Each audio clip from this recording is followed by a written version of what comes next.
देख रहे हैं इंडिया न्यूज। आपके साथ मैं हूं रचना। शुरुआत करेंगे सुपरफास्ट 100 की। नमस्कार, मैं हूं आंचल आनंद। देश दुनिया की बड़ी खबरों के साथ हाजिर हैं हम। अच्छे दिनों के वादों के साथ मोदी सरकार का पहला आम बजट पेश करने वाले वित्त मंत्री अरुण जेटली ने नौकरी पेशा लोगों का पूरा ख्याल रखा है। महंगाई की मार झेल रहे लोगों को बड़ी राहत देते हुए सरकार ने महिलाओं और पुरुषों की आयकर छूट की सीमा 2 लाख से बढ़ाकर 2.5 लाख कर दी है। वित्त मंत्री अरुण जेटली ने वरिष्ठ नागरिकों को भी आयकर में छूट का तोहफा दिया है। इनके लिए 3 लाख रुपए तक की आमदनी टैक्स फ्री कर दी गई है। इनकम टैक्स एक्ट के सेक्शन 80C के तहत छूट की सीमा 1.5 लाख रुपए कर दी गई है। इसकी वजह से लोग अब अधिक बचत कर पाएंगे। पहले सेक्शन 80C के तहत छूट की सीमा 1 लाख रुपए थी। आयकर अधिनियम की धारा 24B के तहत होम लोन ब्याज पर इनकम टैक्स पर मिलने वाली छूट की सीमा भी बढ़ा दी गई है। छूट की ये सीमा 1.5 लाख से बढ़ाकर 2 लाख रुपए कर दी गई है। 20,000 तक के मंथली इनकम वालों को पहले के मुकाबले टैक्स में अब 333 रुपए प्रति महीने का फायदा होगा। 40,000 मासिक कमाई वालों को 417 रुपए महीने के टैक्स का फायदा होगा। इसी तरह से 60,000 मंथली इनकम वालों को 416 रुपए का फायदा होगा। अगर 1.5 लाख रुपया निवेश ना भी करें तो 3 लाख रुपए और 5 लाख रुपए सालाना आमदनी वालों को नए टैक्स सिस्टम में 3,090 रुपए सालाना का फायदा होगा। इसी तरह से 10 लाख की सालाना आय वालों को करीब 5,150 रुपए का मुनाफा होगा। अगर 80C के तहत 1.5 लाख रुपए निवेश करें तो 4 और 5 लाख इनकम वालों को 3,090 रुपए सालाना का फायदा होगा। इसी तरह से 10 लाख की सालाना आय वालों को करीब 5,150 रुपए का मुनाफा होगा। अगर 80C के तहत 1.5 लाख रुपए निवेश करें तो 4 और 5 लाख इनकम वालों को 8,240 रुपए का फायदा होगा। 6 और 7 लाख कमाई वालों को 15,450 रुपए का फायदा होगा। यही फायदा 8 और 10 लाख कमाने वालों को भी होगा। वहीं 12 लाख से ज्यादा की कमाई वालों को 20,600 रुपए का फायदा होगा। अगर 1.5 लाख निवेश और होम लोन पर ब्याज को भी जोड़ दें तो 5 से 6 लाख की कमाई वालों को कोई टैक्स नहीं लगेगा। 7 लाख वालों को 13,390 रुपए का फायदा होने वाला है। 8, 9, 10 और 12 लाख की सालाना कमाई वालों को 20,600 रुपए का फायदा होगा। न्यूनतम टैक्स स्लैब अब 2.5 लाख रुपए तक का हो गया है, यानी 2.5 लाख तक कोई टैक्स नहीं। वहीं 2.5 से 5 लाख तक 10% इनकम टैक्स लगेगा। 5 लाख से 10 लाख के स्लैब में 20% टैक्स लगेगा, तो वहीं 10 लाख से ऊपर पर 30% आयकर लगेगा। वित्त मंत्री ने पीपीएफ में सालाना जमा की अधिकतम सीमा भी बढ़ा दी है। अब पीपीएफ अकाउंट में सालाना 1 लाख की बजाय 1.5 लाख रुपए तक जमा हो सकेंगे। सरकार ने टैक्स सिस्टम को आसान बनाने की बात कही है। टैक्स विवाद सुलझाने के लिए अथॉरिटी बनाई जाएगी। सरकारी बैंकों के शेयर भेजे जाएंगे। जीएसटी को खत्म करने के साथ ही एक्सपेंडिचर मैनेजमेंट कमीशन बनाने की योजना है। मोदी सरकार ने अपने पहले आम बजट में कंप्यूटर, टीवी और 19 इंच से कम के एलसीडी, एलईडी सस्ते कर दिए। सरकार ने तेल और साबुन भी सस्ते करने का ऐलान किया है। डिब्बा बंद खाना भी अब पहले के मुकाबले सस्ता होगा। साथ ही 1,000 रुपए तक के जूते और देश में बने स्टेनलेस स्टील के सामान भी सस्ते किए जाएंगे। वहीं सोलर ऊर्जा यूनिट भी सस्ती होगी। विदेश से सामान लाने वालों को भी सरकार ने राहत दी है। अब आप 45,000 तक का सामान बिना किसी टैक्स के ला सकेंगे। वहीं मोदी सरकार ने ब्रांडेड कपड़े और इंपोर्टेड कॉस्मेटिक्स को महंगा कर दिया है। इसके साथ ही तंबाकू उत्पादों जैसे सिगरेट, सिगार, तंबाकू, गुटखा, पान मसाला, कोल्ड ड्रिंक को महंगा कर दिया गया है। मोदी सरकार के पहले आम बजट में महंगाई की छाया भी नजर आई। वित्त मंत्री अरुण जेटली ने महंगाई रोकने के लिए 500 करोड़ का एडिशनल फंड बनाने का ऐलान किया। मोदी सरकार ने कई क्षेत्रों में एफडीआई के दायरे को बढ़ाने का फैसला लिया है। वित्त मंत्री ने इंश्योरेंस सेक्टर में 36 से बढ़ाकर 49% और रक्षा क्षेत्र में 26 से बढ़ाकर 49% एफडीआई करने की घोषणा की है। पीएसयूएस में 2.48 लाख करोड़ के विदेशी निवेश की बात कही गई है। आम बजट पेश करते हुए वित्त मंत्री अरुण जेटली ने कहा है कि दुनिया में छाई मंदी का असर भारतीय अर्थव्यवस्था पर भी पड़ा है। उन्होंने अगले 3 से 4 साल में विकास दर 7 से 8% रहने की उम्मीद जरूर जताई और विकास दर को 2 अंकों तक पहुंचाने का सरकार का लक्ष्य बताया। वित्त मंत्री अरुण जेटली ने स्मार्ट सिटी के प्रोजेक्ट की बात कही है। उन्होंने कहा कि बड़े शहरों के पास 100 स्मार्ट सिटी बनाए जाएंगे। स्मार्ट सिटी विकसित करने के लिए 7,060 करोड़ के विदेशी निवेश को मंजूरी दी गई है। औद्योगिक विकास के लिए वित्त मंत्री अरुण जेटली ने फिर से स्पेशल इकोनॉमिक जोन यानी कि SEZ शुरू करने का ऐलान किया है। 7 इंडस्ट्रियल स्मार्ट सिटीज भी बनेंगी, साथ ही 16 नए बंदरगाह बनाने की घोषणा की गई है। देश में 8,500 किलोमीटर हाईवे बनाए जाने की योजना है। हाईवे के विकास के लिए 37,000 करोड़ और हाईवे की सुरक्षा के लिए 50,000 का फंड रखा गया है। वहीं प्रधानमंत्री ग्राम सड़क योजना के लिए 14,389 करोड़ रुपए खर्च किए जाएंगे।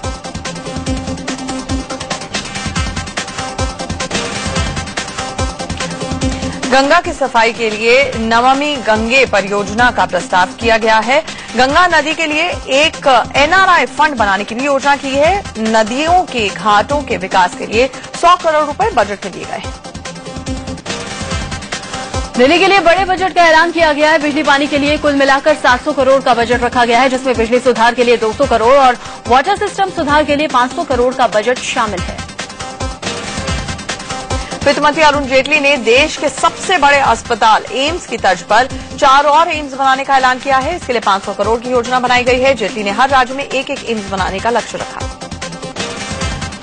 आम बजट पेश करते हुए वित्त मंत्री अरुण जेटली ने 12 नए सरकारी मेडिकल कॉलेज खोलने का ऐलान किया है। साथ ही जेटली ने यह भी कहा कि देश में 5 नए IIM और 5 नए IIT खोलने की योजना है। वित्त मंत्री अरुण जेटली ने देश में जिन 5 नए IITs खोलने का ऐलान किया है वो जम्मू कश्मीर, छत्तीसगढ़, गोवा, आंध्र प्रदेश और केरल में खोले जाएंगे। देश में 5 नए IIM भी खोलने का ऐलान वित्त मंत्री अरुण जेटली ने किया है। ये नए IIM हिमाचल प्रदेश, बिहार, पंजाब, ओडिशा और महाराष्ट्र में खोले जाएंगे। वित्त मंत्री अरुण जेटली ने शिक्षा, बेटी बचाओ बेटी पढ़ाओ योजना पर 100 करोड़ खर्च करने का ऐलान किया है। किसानों के कर्ज के लिए 8 लाख करोड़ का फंड रखा गया है। किसानों को 7% ब्याज पर कर्ज दिया जाएगा। वहीं अनाज भंडारण के लिए 500 करोड़, किसान टीवी चैनल के लिए 100 करोड़, प्रधानमंत्री सिंचाई योजना के लिए 1,000 करोड़ का बजट रखा गया है। गांवों के विकास के लिए श्याम प्रसाद मुखर्जी योजना चलाई जाएगी, जबकि गांवों में दीनदयाल ग्राम ज्योति योजना के तहत बिजली पहुंचाई जाएगी। गांवों में पीने के पानी के लिए 3,600 करोड़ का फंड रखा गया है। 2019 तक हर परिवार को स्वच्छता अभियान में लाने की योजना है। गांव में बजट के तहत शहरीकरण की योजना का प्रस्ताव है। लोगों को सस्ते घर देने के लिए 4,000 करोड़ का बजट रखा गया है। सरकार ने 2022 तक सस्ते घर देने का लक्ष्य रखा है। प्रधानमंत्री नरेंद्र मोदी के ड्रीम प्रोजेक्ट सरदार पटेल की प्रतिमा के लिए वित्त मंत्री ने 200 करोड़ रुपए का ऐलान किया है। आदिवासियों के लिए वन बंधु योजना के तहत 100 करोड़ का फंड रखा गया है। SC/ST कल्याण के लिए 50,000 करोड़, वरिष्ठ नागरिकों के लिए 8,000 करोड़, महिलाओं की सुरक्षा के लिए 150 करोड़, वाराणसी में बुनकरों के लिए 50 करोड़, भूमिहीनों के लिए 5 लाख करोड़ का फंड रखा गया है। लखनऊ और अहमदाबाद मेट्रो प्रोजेक्ट के लिए 100 करोड़ का फंड दिया गया है। देश भर में 600 कम्युनिटी रेडियो सेंटर्स खोलने के लिए 100 करोड़ और रूरल इंटरनेट टेक्नोलॉजी मिशन के लिए 500 करोड़ रुपए का बजट रखा गया। बजट पेश करने के दौरान वित्त मंत्री अरुण जेटली की तबियत थोड़ी खराब हो गई, जिसकी वजह से उन्हें 5 मिनट का ब्रेक लेना पड़ा। पहले जेटली खड़े होकर बजट पढ़ रहे थे। ब्रेक के बाद उन्होंने बैठकर बजट पढ़ा। मोदी सरकार का आम बजट पेश होने के बाद बाजार में शुरुआती गिरावट के बाद अब बाहर नजर आने लगी है। सेंसेक्स 400 से भी ज्यादा अंकों की बढ़त दर्ज करा रहा है। वहीं निफ्टी भी 100 से ज्यादा अंकों के उछाल के साथ कारोबार कर रहा है। मोदी सरकार ने कई हाईवे के विस्तार को मंजूरी दी है। 676 किलोमीटर लंबे इस प्रोजेक्ट में करीब 14,000 करोड़ का खर्च आएगा। इसके तहत यूपी, दिल्ली, राजस्थान, केरल और आंध्र प्रदेश में हाईवे को 4 लेन 6 लेन बनाया जाएगा। इस प्रोजेक्ट के तहत प्रधानमंत्री नरेंद्र मोदी ने अपने संसदीय क्षेत्र वाराणसी का खूब ख्याल रखा है। सुल्तानपुर वाराणसी NH56 अब बनाया जाएगा। आर्थिक मामलों की कैबिनेट कमेटी ने दिल्ली से जुड़े कई हाईवे के विस्तार को भी मंजूरी दी है। NH24 यानी कि हापुड़ बाईपास को 6 से 8 लेन, दिल्ली यूपी NH58 को, NH235 को 6 लेन बनाने की मंजूरी मिल गई है। कांग्रेस नेता राजीव शुक्ला ने कहा है कि मोदी सरकार का बजट आम आदमी के लिए नहीं है। इस बजट से बेहतरी की उम्मीद नहीं की जा सकती। बजट में ऐसा कुछ भी नहीं है कि जिससे आम आदमी के सचमुच कोई फायदा हो। ये बिल्कुल एक ऐसा पिटारा है कि जिसमें सारी ज्यादातर बातें हवाई बातें हैं। इसलिए मुझे इस बजट से बहुत कम उम्मीदें नजर आती हैं। आम आदमी पार्टी के संयोजक अरविंद केजरीवाल ने कहा कि इस बजट के बाद साफ हो गया है कि देश के अच्छे दिन फिलहाल नहीं आने वाले। लेकिन आज के बजट के बाद वो कहावत है, खोदा पहाड़ निकली चुहिया। आज के बजट में कुछ भी नहीं है। अभी तक लोग सोच रहे थे कि शायद अब अच्छे दिन आएंगे, शायद अब अच्छे दिन आएंगे। आज के बजट के बाद ये साफ हो गया कि अब अच्छे दिनों की उम्मीद भी खत्म हो चुकी है, क्योंकि सरकार के पास ना कोई आइडिया बचा है और ना कोई इम्प्लीमेंटेशन करने के लिए कुछ बचा है। तो एसपी मुखिया मुलायम सिंह यादव ने बजट को निराश करने वाला बजट बताया है। उन्होंने कहा कि ये पूंजीपतियों का बजट है। बजट में कुछ है ही नहीं। आप देखिए, बजट में केवल इन्होंने खुश किया है बड़े बड़े घराने को, कुछ पूंजीपति, उनके लिए बजट है। न गरीब के लिए है, न बेरोजगार के लिए है। कभी एनडीए की सहयोगी रही जेडीयू ने भी बजट पर तंज कसा है। जेडीयू अध्यक्ष शरद यादव ने कहा कि इस बजट से अच्छे दिन की उम्मीद बेकार है। इसमें न अच्छे दिन है न बुरे दिन है, यानी जहां खड़े थे वहीं खड़े हैं हम लोग। वहीं बीजेपी प्रवक्ता मुख्तार अब्बास नकवी ने बजट की तारीफ करते हुए कहा कि यह बजट देश की सेहत सुधारने का काम करेगा। जो बजट पेश किया है अरुण जेटली जी ने, मोदी जी की सरकार ने, वो परफेक्ट भी है, प्रैक्टिकल भी है और देश को प्रॉस्पेरिटी और प्रोग्रेस की तरफ ले जाने का एक मजबूत कदम है। वित्त मंत्री की बेटी सोनाली ने बजट को शानदार कहा। उन्होंने कहा कि बजट खासकर महिलाओं के लिए बहुत अच्छा है। It is a very good budget. They have done a lot for the women and especially for the daughters. So I am very happy with the budget. It's in the best interest for the nation. प्रधानमंत्री नरेंद्र मोदी अपने media सलाहकार के तौर पर पत्रकारों को नहीं बल्कि सीनियर अधिकारी को रखेंगे। पीएमओ के सूत्रों के मुताबिक सरकार के आधिकारिक प्रवक्ता के तौर पर भी सीनियर अधिकारी ही काम करेंगे। बीजेपी का मानना है कि मंत्री सिर्फ अपने मंत्रालय तक सीमित न रहे बल्कि उन्हें पार्टी के कामों के प्रति भी उत्तरदायी बनाया जा सके। ऐसे में सरकार के प्रवक्ता केंद्रीय मंत्री रविशंकर प्रसाद और प्रकाश जावड़ेकर को पार्टी के लिए काम करने के लिए कहा जा सकता है। नेशनल हेराल्ड केस में इनकम टैक्स से मिले नोटिस को कांग्रेस अध्यक्ष सोनिया गांधी ने राजनीतिक से प्रेरित बताया है। उन्होंने कहा कि इस तरह के बदले की कार्रवाई से कांग्रेस को ही मदद मिलेगी। नोटिस में पूछा गया है कि क्यों न कांग्रेस को मिली टैक्स छूट वापस ले ली जाए। इस मामले में पटियाला हाउस कोर्ट ने सोनिया गांधी और कांग्रेस उपाध्यक्ष राहुल गांधी को समन भी जारी किया है। दोनों को 7 अगस्त को कोर्ट में पेश होने के लिए कहा गया है। कांग्रेस पर राजनीतिक पार्टी होने के बावजूद व्यावसायिक गतिविधियों में शामिल होने का और टैक्स छूट लेने का आरोप है। इसी के आधार पर कांग्रेस अध्यक्ष सोनिया गांधी को इनकम टैक्स ने नोटिस भेजा। उधर सूत्रों से खबर है कि नेशनल हेराल्ड केस में सोनिया गांधी को मिले नोटिस पर कांग्रेस कानूनी मशवरा कर रही है और इस मामले में कांग्रेस कानूनी लड़ाई भी लड़ेगी। नेशनल हेराल्ड केस को कोर्ट में ले जाने वाले बीजेपी नेता सुब्रमण्यम स्वामी ने बदले की भावना के सोनिया के आरोपों को खारिज कर दिया। उन्होंने कहा कि सोनिया को कानून का पता नहीं है और वो कोर्ट का अपमान कर रहे हैं। Miss Sonia Gandhi may not know the law, so I would like to educate her. अब वो कहती है कि राजनीतिक उसको निशाना बनाया जा रहा है। अब इसमें बीजेपी है ही नहीं। इसमें तो मैं एक व्यक्ति जिनके पास दस्तावेज थे कोर्ट में गया, हमारे देश के जो न्यायालय है उसका अवमानना कर रही है। लोकसभा में कांग्रेस को मोदी सरकार एक और झटका देने की तैयारी में है। नेता प्रतिपक्ष की कुर्सी देने से मना करने के बाद अब सरकार लोकसभा में डिप्टी स्पीकर का पद कांग्रेस को नहीं देने की तैयारी में है। सूत्रों से खबर है कि मोदी डिप्टी स्पीकर की कुर्सी को लेकर भी कांग्रेस के हाथ खाली रहेंगे। माना यह जा रहा है कि मोदी सरकार कांग्रेस की जगह डिप्टी स्पीकर की कुर्सी पर किसी क्षेत्रीय पार्टी को बिठा सकती है। खबर है कि जयललिता, नवीन पटनायक या ममता बनर्जी की पार्टी को सरकार डिप्टी स्पीकर का पद देने का मन बना रही है। उधर कल कांग्रेस ने नेता प्रतिपक्ष के लिए स्पीकर सुमित्रा महाजन से औपचारिक मांग की। यूपीए के 60 सांसदों के दस्तखत वाला एक ज्ञापन कांग्रेस ने स्पीकर को सौंपकर नेता प्रतिपक्ष पद की डिमांड की है। आम आदमी पार्टी के नेता नवीन जयहिंद ने बीजेपी नेता धनखड़ को लेकर विवादित बयान दिया है। नवीन जयहिंद ने कहा है कि वोट पाने के लिए बीजेपी प्रदेश भर में कोठे तक खुलवा सकती है। यूपी के मुख्यमंत्री अखिलेश यादव एक हफ्ते के लिए विदेशी दौरे पर रवाना हुए। आज ही उन्होंने परिवार के साथ दिल्ली से लंदन के लिए उड़ान भरी। वो एक हफ्ते की छुट्टी लंदन और कनाडा में बिताएंगे। बीजेपी नेता गिरिराज सिंह के घर से चोरी और 1.25 करोड़ कैश बरामद होने के मामले में पुलिस गिरिराज सिंह से पूछताछ कर सकती है। पटना में ये चोरी बीते रविवार को गिरिराज सिंह के आवास में हुई।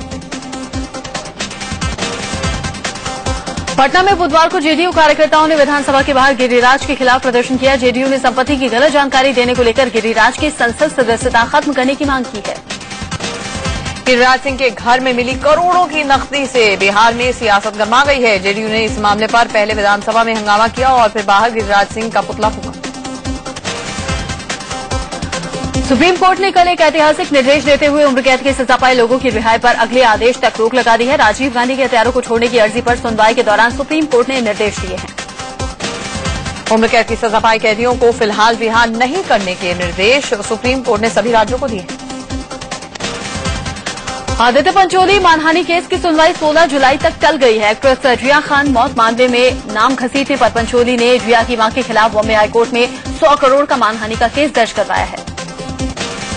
नेसवाडिया विवाद में प्रीति जिंटा ने मेडिकल रिपोर्ट के तौर पर एक अहम सबूत पुलिस को सौंपा है। प्रीति ने आरोप लगाया था कि 30 मई को नेसवाडिया ने मुंबई के वानखेड़े स्टेडियम में उनके साथ बदसलूकी की थी और हाथ पकड़कर खींचा था। रेप के आरोपी नारायण साईं की जमानत अर्जी पर सूरत सेशंस कोर्ट ने फैसला सुरक्षित रखा है। दिल्ली में मेहरौली बदरपुर रोड पर तुगलकाबाद के पास एमबी रोड पर दिल्ली जल बोर्ड की पानी की पाइपलाइन फट जाने से हजारों लीटर पानी बर्बाद हो रहा है। पूरा इलाका वाटर पार्क में तब्दील हो गया है। बिहार के नालंदा में हुए नाव हादसे में 2 बच्चियों सहित 4 लोगों की डूबने से मौत। दिल्ली जल बोर्ड की पानी की पाइपलाइन फट जाने से हजारों लीटर पानी बर्बाद हो रहा है। पूरा इलाका वाटर पार्क में तब्दील हो गया है। बिहार के नालंदा में हुए नाव हादसे में 2 बच्चियों सहित 4 लोगों की डूबने से मौत। दिल्ली के जामिया नगर इलाके में बिजली कटौती से परेशान लोग सड़क पर उतर आए। लोगों ने हंगामा किया और सड़क पर गाड़ियों को रोक दिया। मध्य प्रदेश के इंदौर में गैंगरेप पीड़ित लड़की ने जहर खाकर जान दे दी। पड़ोस में रहने वाले लड़कों ने लड़की के साथ गैंगरेप किया था, साथ ही उसका एमएमएस भी बनाया। दिल्ली के मयूर विहार इलाके में 13 बच्चे बड़े हादसे का शिकार होने से बाल बाल बच गए। यहां अचानक एक बिजली का खंभा स्कूल बस पर आ गिरा। आनंद फानंद में सभी बच्चों को बस से सुरक्षित बाहर निकाल लिया गया। लखनऊ में एक कारोबारी की कैंची घोंपकर हत्या कर दी गई। मृतक की मोबाइल की दुकान थी। यूपी के मथुरा में बाइक सवार बदमाशों ने एक सर्राफा व्यापारी की गोली मारकर हत्या कर दी। स्थानीय लोगों ने बहादुरी दिखाते हुए 4 में से 3 अपराधियों को पकड़कर पुलिस के हवाले कर दिया। गोरखपुर में वरिष्ठ अधिकारियों के उत्पीड़न से परेशान एक जवान पानी की टंकी पर चढ़ गया। बुलंदशहर में 50 रुपए के लिए एक दुकानदार ने एक ग्राहक की जान ले ली। दुकानदार ने ग्राहक से उधार के 50 रुपए लौटाने के लिए कहा था। इसी बात को लेकर दोनों में कहासुनी हो गई। दिल्ली के रोहिणी इलाके में सिंधु बॉर्डर के पास एक ट्रक में लाश मिलने से हड़कंप मच गया। फरीदाबाद में उस वक्त हड़कंप मच गया जब डीसीपी ऑफिस के सामने एक महिला ने हाथ की नस काटकर आत्महत्या की कोशिश की। हिसार की सब्जी मंडी में एक व्यापारी की गाड़ी से लाखों रुपए की चोरी हुई। पंजाब के अमृतसर में पुलिस ने हेरोइन के साथ नकली नोटों का बंडल जब्त किया है। जांच में पता चला है कि सीमा पर से हेरोइन की सप्लाई की जाती थी। वाराणसी में अनाज के भंडारों में बड़ी लापरवाही सामने आई है। यहां पर एफसीआई गोदाम के बाहर सैकड़ों क्विंटल अनाज बारिश में सड़ गया। झारखंड के चाईबासा में पुलिस ने एक नक्सली एरिया कमांडर की पत्नी को गिरफ्तार करने का दावा किया है। आगरा में ताज के दर्शन करने वाले लोगों की सहूलियत के लिए प्रशासन ने एक ऑटोमेटिक मशीन लगाई है।